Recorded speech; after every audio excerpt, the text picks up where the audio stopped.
श्री राज बब्बर जी ने और अन्य सम्मानित सदस्यों ने ये विषय उठाया है और पिछले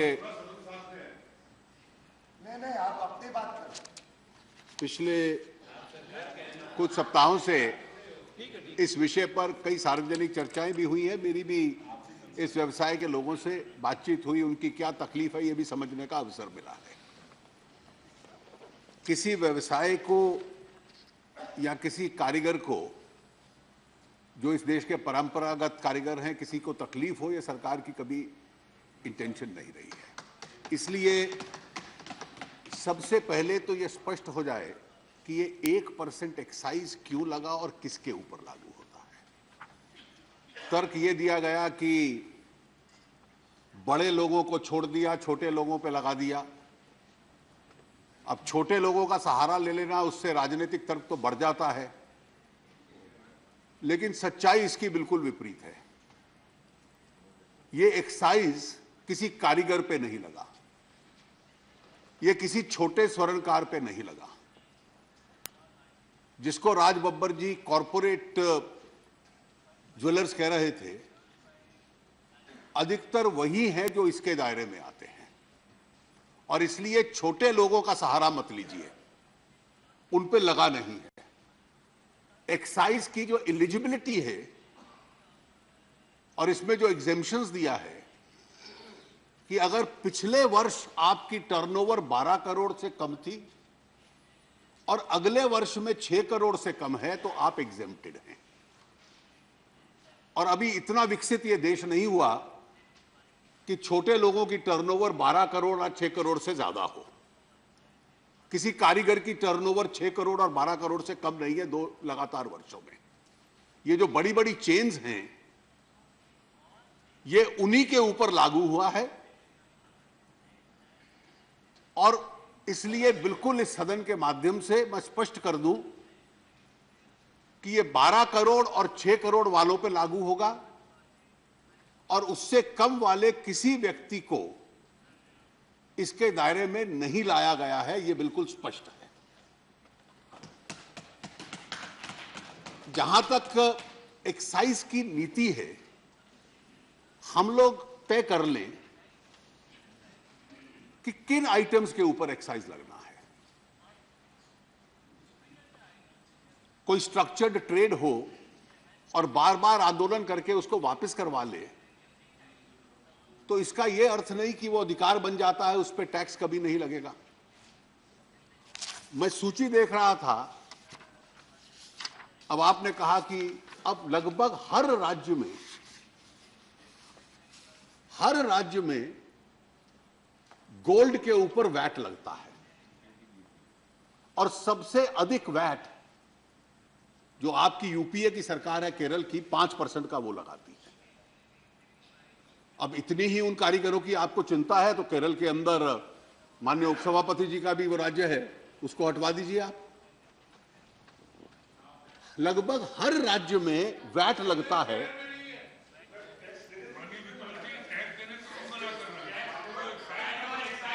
अब आप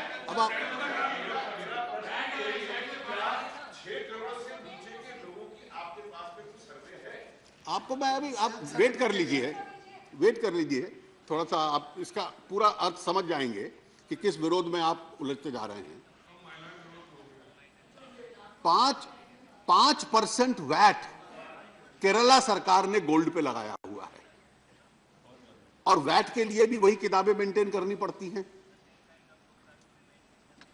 अब 2005 में ब्रांडेड ज्वेलरी पे यूपीए ने लगाया,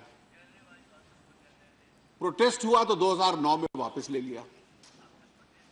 2012 में तब भी बहुत समझदार वित्त मंत्री थे, उन्होंने लगाया, प्रोटेस्ट हुआ तो वापस ले लिया। तो आज परिस्थिति क्या है कि राज्यों में तो वैट लगेगा, इमिटेशन ज्वेलरी पे 6% एक्साइज लगेगा। Imitation jewelry is taxed to 6% excise in this country. और छोटी से छोटे आइटम मैं आपको अगर लिस्ट दूं, और ये कोई हमारी सरकार ने नहीं लगाया, जब आप सरकार में थे तब लगता था। Soap, toothpaste, toothbrush, footwear, pen, pencil, ink, notebook, candle, fruit juice, और जिस राज्यों के मुख्यमंत्री गए उनके आंदोलन में वहां बेबी फूड, उसके ऊपर तो टैक्स लगेगा। और ये मैं एक्साइज का जिक्र कर रहा हूं, लेकिन एक लग्जरी आइटम को हम एग्जेम्प्ट कर दें क्योंकि वो एक ऑर्गेनाइज तरीके से प्रोटेस्ट कर सकते हैं। Sorry, I am not yielding mister Raj Babbar, please sit down, let me complete, then you can have your say. बिल्कुल आप घूमे हुए हैं, इसलिए आपको लाइन पे ला रहा हूं मैं। Babar, let him finish. Babar, let him finish. Let him finish. Mr. Babar, Sanjeev Kumar, let the finance minister finish. Sit down. Let him complete his answer. अब बैठिए। मुझे कंप्लीट कर लो, उसके बाद कोई क्लैरिफिकेशन होगा राजबब्बर जी आप पूछ लेना। अब आप स्पष्ट समझिए कि आपको, और इसलिए जब राजा साहब बोल रहे थे तो मैंने इसलिए, that is why mister Raja I said about the left today when आम आदमी consumer items are being taxed, we will have to convince the country that a luxury item should be kept outside the tax net. Now, what will be the effect? Why did I say that if we are moving towards the GST, you will have to tax gold? Sir, the whole concept of GST is that if the center is collecting X amount of tax and all the states are collecting a Y amount of tax totally, then GST should together collect X plus Y to start with minimum. कि जितना आज tax आ रहा है उतना आएगा। उस tax के लिए क्या रेट होगा जीएसटी का, जो जीएसटी काउंसिल तय करेगी, which is the revenue neutral rate. Then there will be a standard rate. Naresh जी ने कहा कि पहले कांग्रेस के लोग सपोर्ट करते थे, अब उनका यह कहना है कि आप 18% की कैप लगाइए। मुझे 18% पे कोई इतराज नहीं है, दैट्स अ रीजनेबल स्टैंड।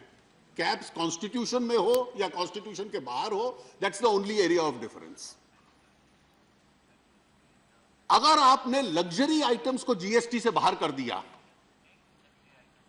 तो फिर 18% मेंटेन करने के लिए आपको इसेंशियल आइटम्स की ड्यूटी बढ़ानी पड़ेगी कि गोल्ड को टैक्स की माफी दो और सीमेंट, स्टील, आयरन के ऊपर, जूते के ऊपर, कपड़े के ऊपर इसको ज्यादा बढ़ाओ।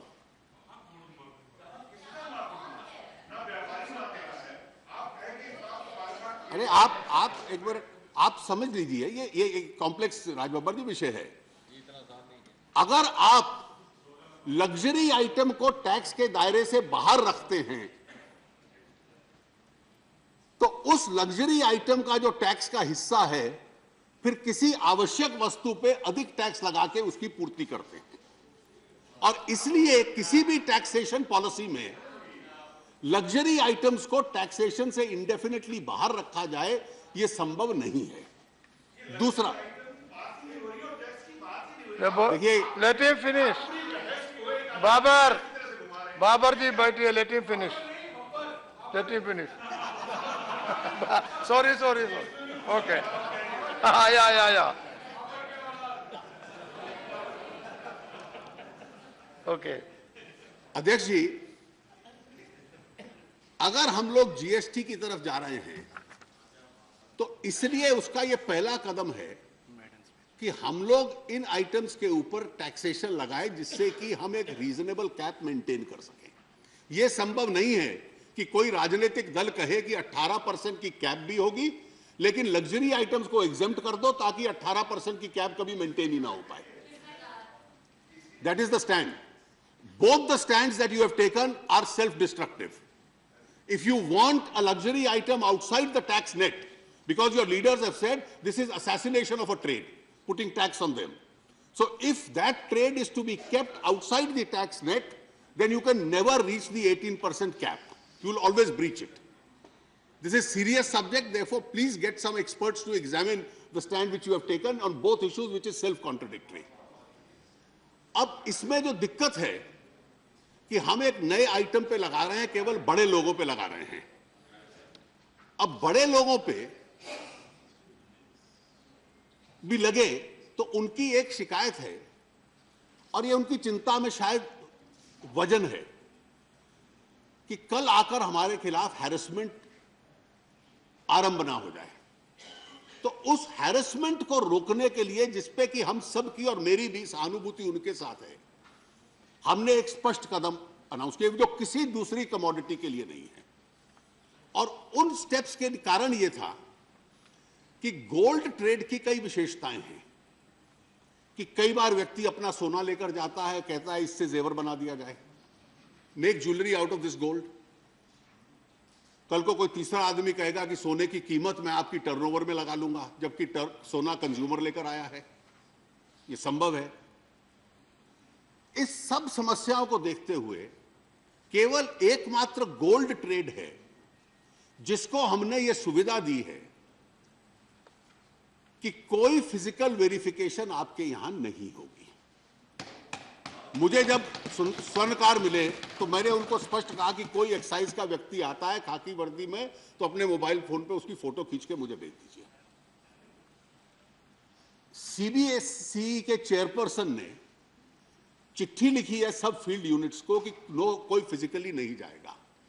जो आप वैट की रिटर्न फाइल करते हैं उसी की सेल्फ असेसमेंट रिटर्न के ऊपर एक्साइज दे दें, सेल्फ सर्टिफिकेशन से आप एक्साइज दे दें।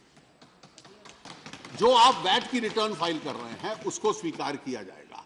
और यह केवल बड़े वालों के ऊपर लागू है, छोटे वालों पर लागू नहीं है। यह जो सुविधा है ये पूरी गाइडलाइंस है, और इसके अतिरिक्त आपको कोई और सेफगार्ड चाहिए, टैक्स आपको देना पड़ेगा, लेकिन हैरेसमेंट रोकने के लिए आपको कोई और अगर सुविधा इसमें चाहिए, कोई प्रिकॉशनरी स्टेप चाहिए, तो हम वो भी लेने को तैयार हैं। और उसके लिए नरेश जी, मैं इसका आपने मैं अभी मैं उत्तर दे देता हूं। नहीं, आपका रेलेवेंट प्रश्न है क्योंकि ये तर्क दिया जा रहा है, इसलिए you are entitled to a reply. मैं अभी देता हूं उसका। तो उनको ये कहा और उनसे बातचीत करके तय किया कि हम डॉक्टर अशोक लहिरी, जो सरकार में पहले चीफ इकोनॉमिक एडवाइजर थे, उनकी अध्यक्षता में एक कमेटी बना देते हैं। उसमें आपके 3 नुमाइंदे रहेंगे और आप सब बैठकर तय कर दो कि इसमें और सेफगार्ड क्या चाहिए कि हैरेसमेंट ना हो। टैक्स आपको देना पड़ेगा, लेकिन टैक्स यस, हैरेसमेंट नो। और उसकी दृष्टि से उनकी पहली मीटिंग अभी हुई। वो 3 कौन होंगे? अब कठिनाई मेरी ये है कि दर्जनों ऑल इंडिया संगठन हैं, कोई हड़ताल पे है, कोई हड़ताल पे नहीं है, और आज तो कोई हड़ताल पे नहीं है। और उसके अतिरिक्त कुछ उसमें से आकर फैसला कर गए कि हड़ताल हमने पहले दौर की कॉल ऑफ कर दी और आप ये कमेटी बना दीजिए। कुछ ने कॉल ऑफ कर दी, कुछ ने कहा हम नहीं कॉल ऑफ करते, बाद में सबने कॉल ऑफ कर दी। तो उनको तय करना है कि उनके उद्योग के 3 सदस्य कौन होंगे। हम सरकार तय नहीं करना चाहती, और डॉक्टर लहिरी को हमने ये इंस्ट्रक्शंस दी हैं कि उनके साथ बातचीत करके उनके 3 नुमाइंदे आप ले लीजिए। अब उनकी अगली मीटिंग आने वाले सप्ताह में है, और हमें इसकी रिकमेंडेशन दे दो। अब सतीश मिश्रा जी ने ये कहा कि जब तक इसको आगे ले जाओ, जब तक ये सब फैसला ना हो, तो 31 मार्च तक जितने लोगों ने रजिस्टर करवाना था करवाना। ये जो बड़ी कैटेगरी के लोग हैं केवल उनको रजिस्टर करवाना था, कुल मिला के उसमें 206 ने करवाया है। और उसके साथ हमने ये सुविधा दे दी कि क्योंकि हमने डॉक्टर लहिरी की कमेटी बनाई ही है, और हो सकता है 1-2 कदम वो और अनाउंस कर दे जिसको हम स्वीकार कर लें, तो इसलिए 31 मार्च को भी बढ़ाकर हमने उसको 30 जून कर दिया।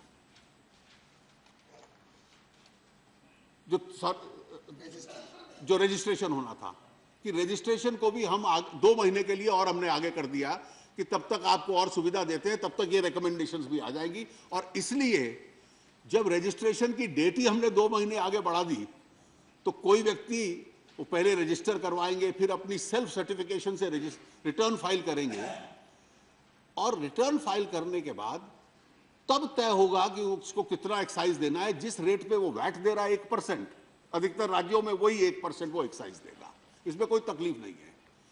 मैं केवल इतना आग्रह चाहूंगा, जो नरेश जी ने कहा कि कोई और नाम दे दें। अब गोल्ड ट्रेड की एक विशेषता है, इस देश में सोना तो है नहीं, बाहर से आता है, और बाहर से जब आता है आप सोने के इंपोर्ट पे जितना प्रतिबंध लगाओगे या जितनी अधिक ड्यूटी लगाओगे उतनी स्मगलिंग बढ़ती है। The bigger the ban the higher is the smuggling. आज आपको बहुत चिंता है उस ट्रेड की, लेकिन 2013 में आपने 80-20 स्कीम लागू की थी, जब सीएडी करंट अकाउंट डेफिसिट बहुत बढ़ गया था, और उस स्कीम के तहत कहा कि जो व्यक्ति वही इंपोर्ट कर सकता है जो 20% जेवर बना के बाद में री इंपोर्ट करेगा। तो छोटे आदमी का तो बिल्कुल व्यवसाय बंद हो गया था। उस वक्त छोटे व्यक्ति की चिंता नहीं थी। और यह भी आपको मालूम हो कि 16 मई को चुनाव का रिजल्ट आ गया था 2014 को। यह हम लोगों का बड़ा दिल था कि हमने उसमें कार्रवाई नहीं की। 16 मई और 26 मई के बीच में एक आदेश पास हो गया कि केवल स्टार, पहले बैंक्स जो थे पब्लिक सेक्टर बैंक्स, वो सोना इंपोर्ट करते थे। अब केवल स्टार एक्सपोर्टर्स, स्टार हाउसेस जो हैं वो करेंगे, और 6 या 7 लोगों के हाथ में सारा गोल्ड का इंपोर्ट दे दिया गया था। उन दोनों कदमों का असर यह हुआ कि ऑफिशियल इंपोर्ट कम हो गया और स्मगलिंग ज्यादा हो गई। सरकार में आने के बाद हमने इसको ओपन कर दिया कि कोई छोटा आदमी भी इंपोर्ट कर सकता है, क्योंकि हम लोग जानते हैं कि सांस्कृतिक दृष्टि से इस देश की एक, अच्छा है बुरा मैं उस तर्क में नहीं जाता, लेकिन गोल्ड की एक एपेटाइट है जो इस देश के लोग उसको इस्तेमाल करते हैं। आज 10% कस्टम ड्यूटी गोल्ड पे है। जो नरेश जी ने पूछा, उस कस्टम ड्यूटी को अगर हम बढ़ाते हैं तो स्मगलिंग बढ़ जाती है, अनऑफिशियल रूट से आता है। आज आप किसी भी एयरपोर्ट पे सांसद के नाते जाएंगे, जो कस्टम अधिकारी मिले उससे पूछ लीजिए कि सबसे ज्यादा आपकी एनर्जी किस आइटम की स्मगलिंग रोकने में लगती है, तो वो आपको कहेगा गोल्ड। तो इसलिए कस्टम ड्यूटी बढ़ा दो और उससे स्मगलिंग रूट से ज्यादा सोना आ जाए, इसमें कोई लाभ नहीं है। अब डोमेस्टिक टैक्स कौन सा लगेगा? 3 तरह के डोमेस्टिक टैक्स हैं। सर्विस टैक्स लग नहीं सकता, वो सिर्फ सर्विसेज पे लगता है। दूसरे 2 बचते हैं, एक्साइज ड्यूटी और कस्टम्स। कस्टम्स बढ़ा नहीं सकते हम। तीसरा केवल एकमात्र टैक्स एक्साइज है सेंटर के पास, सेंटर का कोई और टैक्स नहीं है। अब सेंटर एक्साइज ना लगाए तो कौन सा दूसरा टैक्सेशन है? और ये कुछ महीनों की बात है, जिस दिन कांग्रेस पार्टी सहयोग करेगी, जीएसटी बन जाएगा, ये दोनों टैक्सेस उसमें मर्ज हो जाएंगे। जो वैट लगाती है स्टेट और जो सेंट्रल एक्साइज होगा, दोनों मर्ज होके जीएसटी के रूप में आ जाएंगे। और जीएसटी के रूप में आने के बाद हर आइटम को, जैसे मैंने कहा, इंक्लूडिंग लग्जरी आइटम्स, उनको टैक्स देना पड़ेगा। मैं केवल 2 चीजों का आग्रह करके, इसलिए कोई और वैकल्पिक टैक्स है नहीं जो लग सकता है। और केवल एक आइटम के लिए आप नया डिपार्टमेंट खड़ा कर दो और नया टैक्स खड़ा कर दो, ये कोई बहुत समझदारी की नीति नहीं होगी। मैं केवल इतना कहूंगा कि कारीगरों पर, छोटे आदमी पे ये नहीं लगा है, ये प्रचार एकदम गलत है, मैं इसका खंडन करता हूं। बड़ों पे लगा है। अभी तक केवल 206 बड़े लोगों ने अपने आप को रजिस्टर करवाया है। इस ट्रेड की हम पूरी सहायता करेंगे। किसी की हैरेसमेंट ना हो, इसके लिए 4 कदम और आगे बढ़ना पड़ेगा तो बढ़ेंगे। लेकिन 2 चीजें, लग्जरी आइटम्स पे टैक्स देना है, इसका अभ्यास हम लोग डालें। केवल इसेंशियल कमोडिटीज पे टैक्स लगेगा, उसी पे देश चलेगा, यह ठीक नहीं है। और दूसरा, राज बब्बर जी, आप फिल्म इंडस्ट्री से संबंध रखते हैं, बहुत लीडिंग एक्टर रहे हैं। 2 ऐसे उद्योग थे, फिल्म इंडस्ट्री और रियल एस्टेट, जिसके बारे में कभी एक छवि थी कि यहां कैश ट्रांजैक्शन ज्यादा होता है। धीरे धीरे अब यह सुनने में आया कि प्रोफेशनलिज्म की तरफ चलता गया और वो स्थिति आज बदल गई है। आज आप खुद भी जानते होंगे कि white money transaction film industry में बहुत व्यापक हो गया है, ज्यादा वही है। रियल एस्टेट उस दिशा में जा रहा है।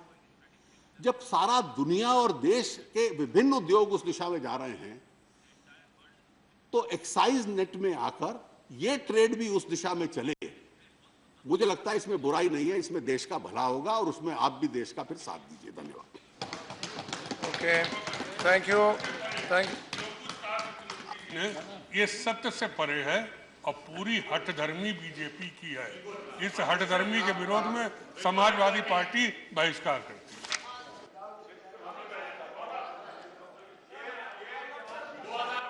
Okay. All right. The Constitution Scheduled Caste Order Amendment Bill 2016. I have to. No, he has explained it very well. Explained it very well. You.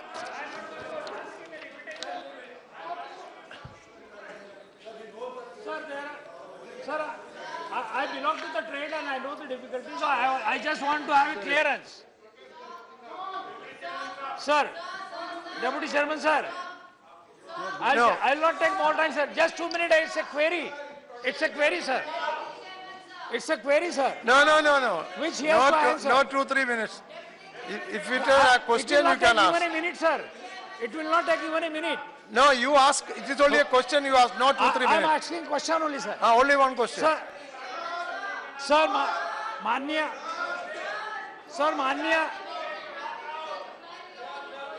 You are walking out. Okay. Sir, Manya. That's your freedom. Walking out is your right. माननीय वित्त मंत्री महोदय से मैं 2 बातें पूछना चाहूंगा। अरे नहीं हो सकता है वो। No. Sir, what is this? What are you doing? 2 questions, sir. Why wasting time? Already you took 2 minutes. You could ask 5 questions by now. Sir, I am just asking. But you are not doing. You are not allowing me, sir. You allow me. What are you saying? I am taking your permission. What is this? It is my goodness that I am asking for the permission, sir.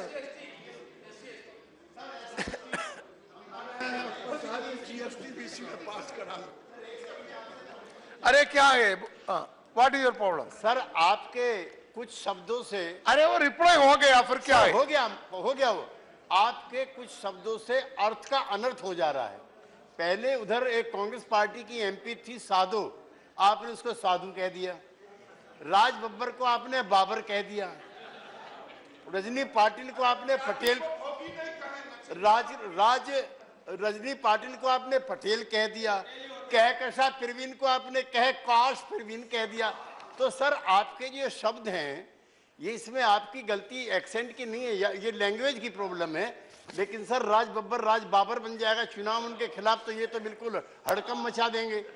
ऐसी साधु है, वो retire हो गई हमारी जो MP है, उसको आपने साधु कह दिया। लेकिन त्यागी मैंने बदल नहीं किया। त्यागी है त्यागी। हमने कहा कि आप शब्दों पे नहीं जाए। हमने कहा कि आपकी भावना पे जाए, शब्दों पे ना जाए। आपकी भावना बिल्कुल पाक साफ है, अच्छी है। इसलिए सर मुझे डर अपने बारे में है। लेकिन त्यागी में बदल नहीं किया। लेकिन Tyagi Tyagi real Tyagi, that is the problem. Sir मुझे डर ये है कि किसी दिन त्यागी को आप त्यागी शुड बी रियल त्यागी। नहीं, मुझे भोगी ना बना दे। अच्छा sir, you just put the question. What is this? माननीय वित्त मंत्री जी ने कहा कि हम वैट के ऊपर लेंगे। सर सवाल ये आता है कि वैट का जो चलन भरा जाता है उसके अंदर ऑर्नामेंट्स भी आते हैं, उसमें स्टोन्स भी आते हैं, रियल स्टोन्स, और उसके अंदर ये भी आता है, प्राइमरी गोल्ड भी आता है। प्राइमरी इज ऑलरेडी एग्जम्प्टेड, तो उसको किस प्रकार से हम देखेंगे, क्योंकि प्राइमरी के ऊपर भी फिर आप वो एक्साइज आ जाएगी, तो उसको किस प्रकार से बाइफरकेट करके और लिया जाएगा, इसका विचार हम करना होगा।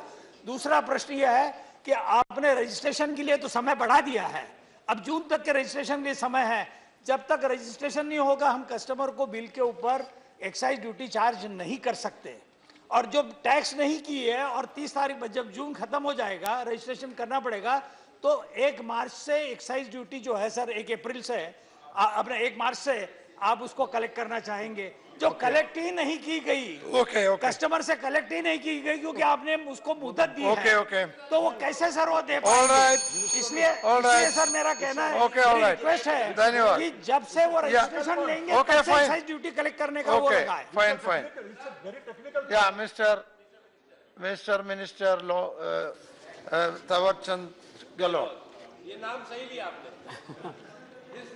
Correct pronunciation, mister Thawarchand Gehlot, इतना लंबा नाम। माननीय सभापति महोदय, मैं प्रस्ताव करता हूं कि संविधान अनुसूचित जातियां आदेश 1950 का और संशोधन करने वाले विधेयक लोकसभा द्वारा यथा पारित पर विचार किया जाए।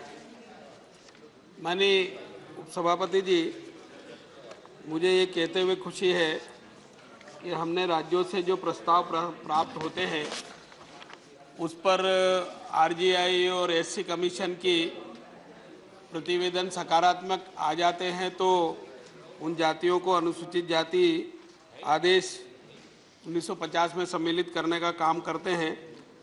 वर्ष 14-15 में भी किया है और 15-16 में भी किया है और अब इस वर्ष में भी ये मैं विधेयक लाया हूँ। इस विधेयक में वो सारी प्रक्रियाएं पूरी कर ली गई है। राज्य सरकार से जो प्रस्ताव आना चाहिए वो आया। रजिस्ट्रार जनरल ऑफ इंडिया ने अपनी राय सकारात्मक दी। उसके बाद में हमने अनुसूचित जाति आयोग को राय के लिए भेजा, उन्होंने भी सकारात्मक राय दी। उसके बाद बिल बना करके लोकसभा में प्रस्तुत हुआ। लोकसभा ने इसको पारित किया, सर्वानुमति से पारित किया और आज राज्यसभा में मैं विचारार्थ रख रहा हूँ। इसमें 5 राज्यों में अलग अलग प्रकार के संशोधन करने का प्रस्ताव है। छत्तीसगढ़ में कुछ जातियां हैं, उनका पर्यायवाची शब्द जोड़ना है, जैसे घासी, घसिया, और जो प्रस्ताव आया है उसमें घासी, घसिया के पर्यायों के रूप में सारथी, सूत, सारथी, सहीस, सहीस, थनवार को शामिल करना और वो फिर हो जाएगा घासी, घसिया, सहीस, सहीस, सारथी, सूत, सारथी और थनवार। हरियाणा में कुछ नई जातियां जोड़ी जा रही है, अहेरिया, अहेरी, हारी, हेरी, थोरी और तूरी। फिर रायसिक के रूप में एक नई प्रविष्टि का इसमें प्रावधान है, वो भी जोड़ा जा रहा है। केरल में कुछ क्षेत्र में परिवर्तन करने का प्रस्ताव है। ये मलयन राज्य पुनर्गठन अधिनियम 1956 का जो वहाँ कानून पास हुआ, उसके आधार पर कासरगोड, कोझिकोड तथा वयनाड जिलों में शामिल क्षेत्रों के रूप में आशोधन है वर्तमान में, और नहीं अभी, और हम जो संशोधन कर रहे हैं वो ये है कि मलयन, कन्नूर, कासरागोड, कोझिकोड तथा वयनाड जिलों में ये अब लागू हो जाएगा। इसी के साथ मंडन, पथियन, पेरूमंडन, वंडन, वेलन में पर्यायवाची शब्द जोड़ना है। अब ये मंडन, पथियन, पेरूमंडन, पेरूवंडन और वंडन वेलन हो जाएगा। ओडिशा में 2 जातियों को विलोपित करने का प्रस्ताव है। मौजूदा प्रविष्टि में बारीकी को हटाना है, फिर कुमारी को हटाना है और इन दोनों को हटाने का प्रस्ताव है। अब ये वहाँ से विलोपित हो जाएगी। पश्चिम बंगाल में क्षेत्र प्रतिबंध हटाना है, मतलब एरिया में विस्तार करना है। अभी चेन, मालदा, मुर्शिदाबाद, नादिया, दक्षिण दिनाजपुर जिलों में ये है। अब ये चेन क्षेत्र में अर्थात इसका भी विस्तार हो जाएगा। कुल मिलाकर लोकसभा ने इसको सर्वानुमति से पारित किया है। मेरा निवेदन है कि इस सदन में भी इस पर सर्वानुमति मिले, पर आपकी अनुमति हो तो मैं एक निवेदन और करना चाहता हूं। इस विधेयक में एक माननीय सदस्य ने संशोधन प्रस्ताव दिया है, विशंबर प्रसाद जी ने। मैं आपसे निवेदन करना चाहता हूं, नियम 96 का 1 संशोधन विधेयक को परिधि के भीतर होगा और जिस अर्थात जो संशोधन उन्होंने प्रस्तुत किया है वो यहाँ प्रस्तुत नहीं किया जाना चाहिए, क्योंकि संशोधन विधेयक की परिधि के भीतर होगा और जिस खंड से उसका संबंध हो उसके विषय से संगत होगा। यहाँ उत्तर प्रदेश की कोई जाति नहीं है, उत्तर प्रदेश से संबंधित कोई प्रावधान खंड के रूप में नहीं है, इसलिए उनका ये जो अमेंडमेंट बिल है ये स्वीकार करने योग्य नहीं है। इसके साथ ही इसका भाग 3 देखेंगे आप तो कोई संशोधन उसी प्रश्न पर राज्यसभा के पूर्व निर्णय से असंगत न होगा। हमने पिछले सत्र में ही उनके जो संशोधन है अभी उस पर चर्चा की है और इस सदन ने उसको अस्वीकृति दी है, उस समय असहमति दी है। इसलिए ये अभी इसलिए when the amendment is taken up, then you can. मैंने इसीलिए निवेदन किया कि इस अवसर पर मैं बता दूं, उस समय बोलना चाहिए मुझे, परंतु साधारणतः उस समय बोलना चाहिए, परंतु ऐसे समय में भी अगर बोलूं तो पॉइंट ऑफ ऑर्डर के रूप में आपसे निवेदन कर रहा हूं। और फिर इसका भाग अगर 8 देखेंगे आप तो सभापति किसी ऐसे संशोधन को प्रस्तावित करने से इनकार कर सकेगा जो उसकी राय में इन नियमों का उल्लंघन करता है। ये नियमों का उल्लंघन करने वाला उनका संशोधन है, इसलिए उसको स्वीकार न करें, इतना निवेदन करता हूं। मेरी बात So move the bill. But you say I move the bill. हाँ, मैं प्रस्ताव प्रस्तुत करता हूं। Okay. Okay, now we will for discussions. Shri Shamsher Singh Dullo. सरकार भेजती तो ही करते हो। उप चेयरमैन साहब, आपका धन्यवाद। आपने ऐसी अमेंडमेंट बिल बोलने पर का मौका दिया। मैं इस प्रस्ताव के समर्थन में इन प्रिंसिपल खड़ा हुआ हूँ।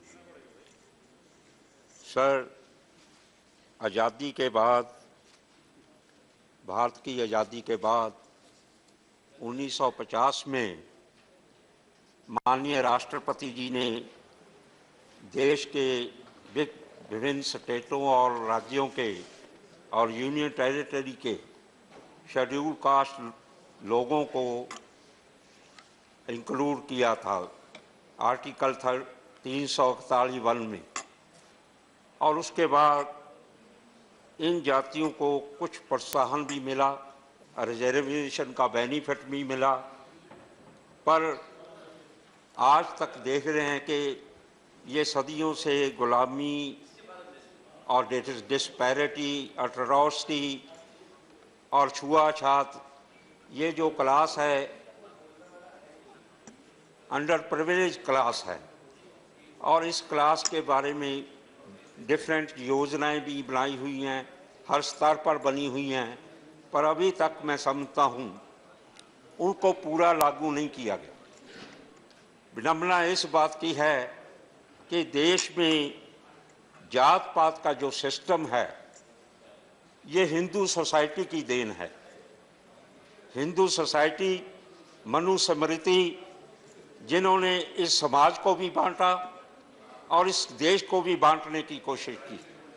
ऋग्वेद की में जिक्र आता है कि ब्रह्मा जी के मुख से ब्राह्मण पैदा हुआ और उनके बाजुओं से क्षत्रिय पैदा हुए और उनकी नाभि से ये वैश्य पैदा हुए और पांव से शूद्र पैदा हुए।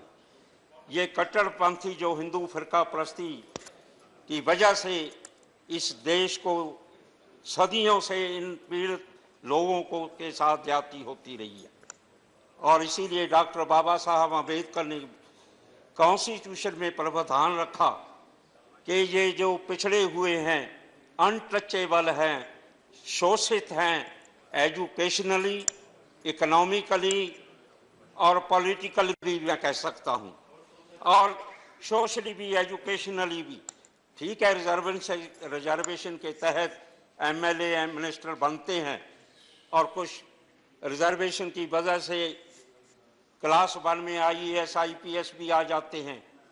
पर मैं ये कहना चाहता हूँ, अब तक जो होना चाहिए था इन लोगों के में कुछ सुधार हुआ है, वो भी लाखों की तादाद में नहीं है, 1000 की क्लास। अब ये जो दलित समाज है हिंदुस्तान में, इनकी अगर देखा जाए इनकी आबादी सबसे ज़्यादा है।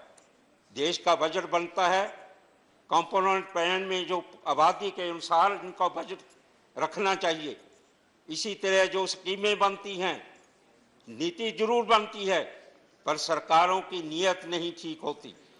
अभी हम देख रहे हैं कि ये जाते कुछ इंक्लूड की गई हैं, मैं प्रिंसिपल इनके साथ हूँ, पर स्टेट की रिकमेंडेशन और एससी कमीशन की रिकमेंडेशन, सेक्रेटरी जनरल की रिकमेंडेशन, ये जो क्राइटेरिया और पॉलिसी है ये ट्रांसपेरेंट होनी चाहिए।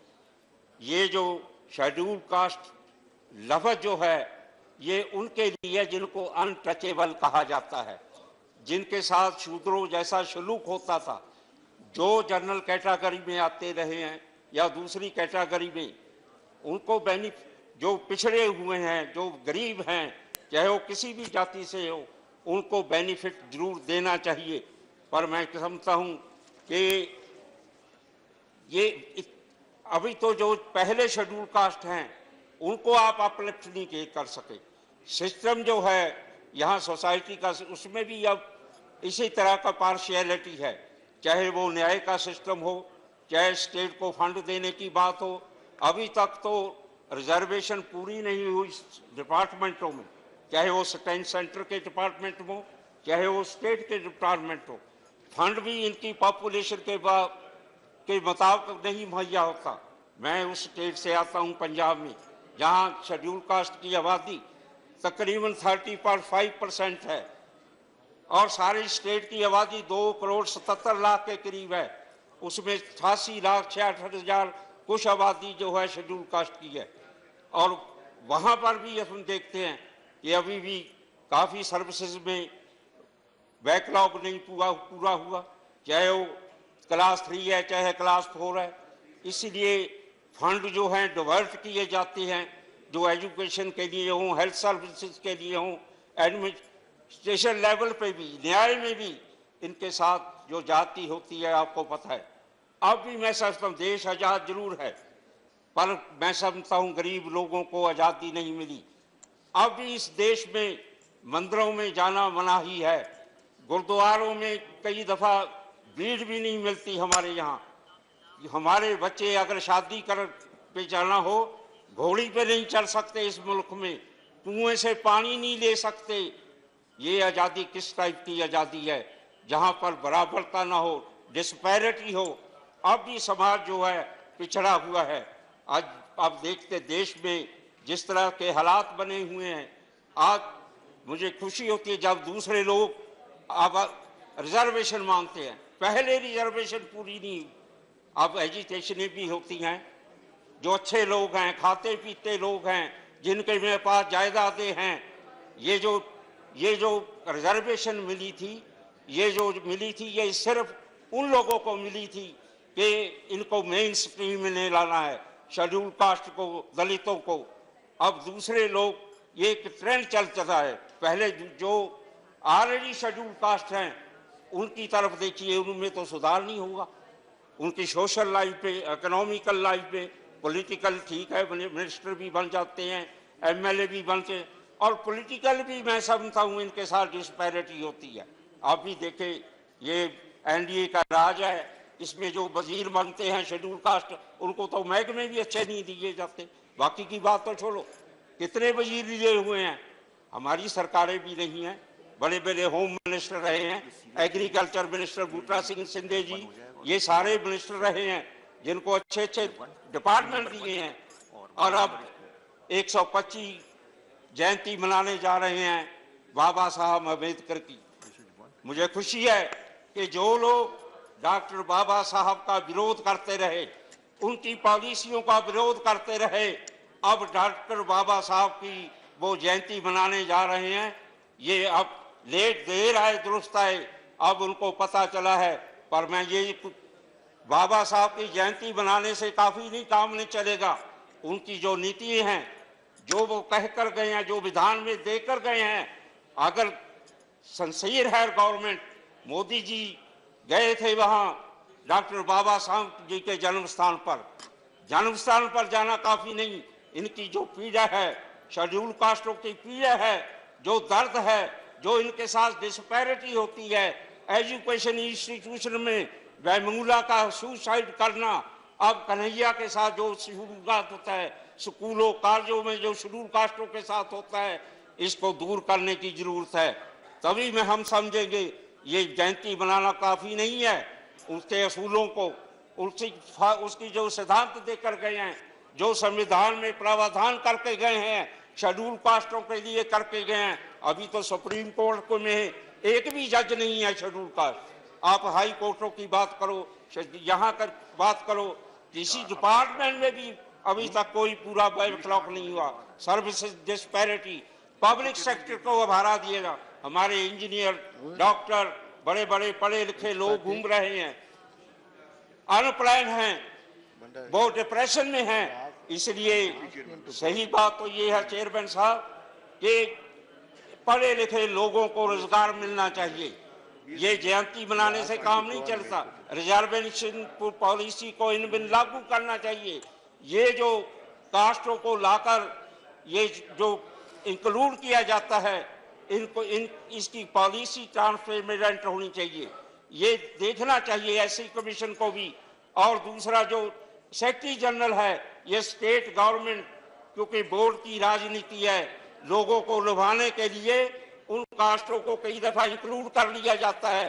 पर मैं ये कहूंगा कि जो अछूत हैं, जिनको अब भी अछूत समझा जाता है, चाहे वो किसी भी पोजीशन पर पहुंच जाएं, ये जो समाज की देन है, ये जो हिंदू फरका परस्त की देन है, जो लोग जिनकी बदौलत जात पात यहाँ आई है, जिन्होंने समाज को बदला है, यहाँ जात पात पैदा की है, उन लोगों को चाहिए कि इस देश में जो गरीब लोग हैं, चाहे वो किसी भी जाति के हो, और शेड्यूल कास्ट लोगों को, उनको मेन स्ट्रीम लाने के लिए उनको हक मिलना चाहिए। आबादी के मुताबिक फंड मिलने चाहिए।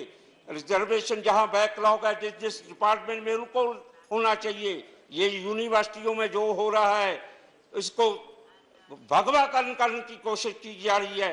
एक थॉट, एक विजन देने की बात चल रही है यूनिवर्सिटी में। ये विद क्लास स्टूडेंट हमारे पीएचडी जो लड़के कर रहे हैं, वहां पर भी एजुकेशन जो है मंदिर होते हैं, इस मंदिरों में भी छुआछूत की बात चल रही है।